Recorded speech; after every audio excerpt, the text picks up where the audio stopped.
Imagina a un hombre tan sabio que su nombre se convirtió en sinónimo de inteligencia. Un monarca que construyó un templo tan majestuoso que aún inspira debates. Pero también alguien cuya riqueza y poder trajeron contradicciones, idolatría y divisiones. Este es Salomón, una figura compleja que sigue fascinándonos. ¿Era realmente el hombre más sabio de la historia? ¿O fue su imagen manipulada para controlar un reino? Quédate, porque exploraremos los misterios de esta figura legendaria desde diferentes perspectivas. Contexto histórico y geopolítico. El Israel del siglo X a.C. no era una superpotencia, sino un reino en crecimiento en una región estratégicamente ubicada entre Egipto y Mesopotamia. Gobernado primero por Saúl y luego por David, Israel logró unificar a las tribus bajo una sola monarquía. El ascenso al trono. Salomón no fue el hijo primogénito de David, y su ascenso no fue automático. Según la Biblia, Betsabé y el profeta Natán manipularon la situación para asegurar que Salomón fuera ungido como rey. Esto marca un inicio cargado de política, intriga y decisiones controvertidas. ¿Qué nos dice este inicio sobre la naturaleza del poder? ¿Era Salomón elegido por Dios, o fue su ascenso producto de maniobras humanas? El nombre de Salomón aparece en textos fuera de la Biblia, como inscripciones fenicias y referencias posteriores en la literatura apócrifa. Administración y economía. Salomón reorganizó el reino en distritos administrativos, lo que le permitió un control más eficiente sobre las tribus y los recursos. Israel se convirtió en un centro de comercio, gracias a su posición estratégica y sus alianzas con potencias como Fenicia y Egipto. Construcción del Templo de Jerusalén. El templo no solo era un lugar de culto, sino también un símbolo de unidad y legitimidad política. La centralización del culto fortaleció a Jerusalén como la capital espiritual y política del reino. Aunque no se han encontrado pruebas definitivas del templo, los hallazgos en Megido, Jase y Geser sugieren que el periodo de Salomón marcó un auge en la arquitectura monumental. El juicio de las dos madres. Este relato no solo muestra su capacidad para resolver conflictos, sino también su habilidad para utilizar la psicología humana a su favor. Proverbios, Eclesiastés y Cantar de los Cantares.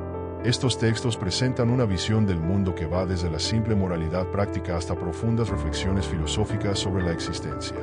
Proverbios. El principio de la sabiduría es el temor del Señor. Eclesiastés. Todo es vanidad. Cantar de los Cantares. Una celebración del amor y el deseo humano, interpretada tanto literal como alegóricamente. ¿Cómo definimos la sabiduría hoy? Sigue siendo relevante el enfoque de Salomón. En el judaísmo, Salomón es una figura central en la tradición judía. Es recordado principalmente como el constructor del Templo de Jerusalén, el lugar donde se albergó el Arca de la Alianza. Sin embargo, también es una advertencia contra la idolatría y el exceso de riquezas. El templo. Según la tradición, el templo era un lugar de conexión entre Dios y su pueblo, el centro del culto monoteísta. Sin embargo, los profetas posteriores lo critican como un símbolo de la corrupción espiritual de Israel. El Salomón humano. El Talmud lo describe como alguien cuya sabiduría era prodigiosa, pero no infalible. Sus decisiones sobre matrimonios con mujeres extranjeras y sus concesiones religiosas son vistas como errores graves. En el cristianismo, en el Nuevo Testamento, Salomón aparece como una figura de comparación. Jesús menciona que ni aun Salomón con toda su gloria se vistió como uno de estos lirios. Mateo 6:29, subrayando la superioridad de lo divino sobre lo terrenal. Salomón y Jesús. Algunos teólogos ven a Salomón como un precursor de Cristo en términos de sabiduría. Pero donde Salomón cayó, Cristo triunfó al ser perfectamente obediente a Dios. En el Islam, conocido como Sulaimán, Salomón es uno de los profetas más venerados en el Corán. Es presentado como un hombre de fe, justicia y poderes milagrosos. El poder sobre los jinn. Según el Corán, Salomón tenía control sobre los genios, jinn, y los animales. Su capacidad para hablar con las aves y liderar un ejército que incluía humanos, animales y seres sobrenaturales lo distingue de la versión bíblica. La reina de Saba, Bilis. El Corán describe la visita de la reina de Saba como un evento clave donde Salomón la invita a abrazar el monoteísmo. Otras tradiciones y mitos. Más allá de las religiones abrahámicas, Salomón aparece en textos esotéricos, donde se le atribuyen poderes mágicos.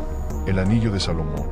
Según algunas leyendas, este anillo le daba control sobre demonios y espíritus. Este mito ha influido en literatura y películas. En la cultura etíope, la tradición etíope lo considera el antepasado del linaje imperial, gracias a su relación con la reina de Saba. Porque una figura puede ser interpretada de tantas maneras. ¿Qué dice esto sobre nuestra necesidad de héroes que se adapten a nuestras creencias? Poligamia y alianzas políticas. Salomón tuvo 700 esposas y 300 concubinas, muchas de ellas provenientes de alianzas con otras naciones. Aunque estas uniones fortalecían sus relaciones diplomáticas, también trajeron influencias religiosas extranjeras. Idolatría. Según la Biblia, estas esposas introdujeron cultos a deidades extranjeras como Astarte y Milcom, lo que desvió al pueblo de Israel.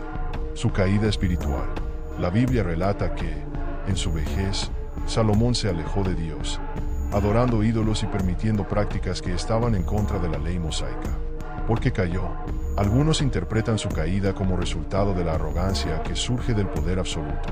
Otros lo ven como un recordatorio de que incluso los más sabios son vulnerables a sus propias debilidades. Un líder pragmático o contradictorio. Mientras que algunos lo ven como un político astuto que aseguraba la estabilidad del reino. Otros lo critican por sacrificar la fidelidad a sus principios en nombre de la diplomacia. ¿Puede alguien ser realmente sabio si traiciona sus propios valores?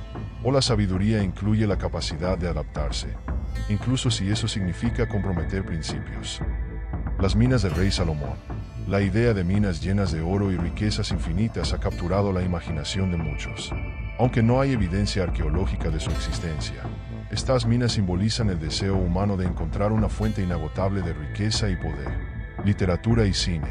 Las minas han sido objeto de novelas, como la obra de H. Rider Haggard, y películas que perpetúan la imagen de Salomón como un rey de recursos ilimitados.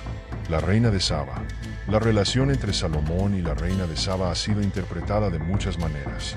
Algunos textos la describen como una aliada política, mientras que otros insinúan una conexión romántica. En la tradición etíope, se afirma que Salomón tuvo un hijo con la reina de Saba, llamado Menelik, quien fundó la dinastía salomónica de Etiopía. Representaciones culturales. Salomón aparece en pinturas renacentistas, óperas y poesía. Su figura ha sido moldeada para encajar en diferentes narrativas culturales, desde héroe hasta figura trágica. Más allá de los hechos históricos, Salomón es un espejo de nuestras aspiraciones, miedos y contradicciones. ¿Qué parte de su historia resuena más contigo? Salomón es más que un rey o una figura histórica. Es un símbolo de la complejidad humana. En él encontramos sabiduría y arrogancia, fe y traición, grandeza y fragilidad.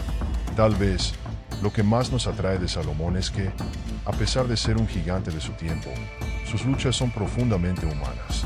Ahora te pregunto, ¿qué podemos aprender de su historia? Déjame tus reflexiones en los comentarios.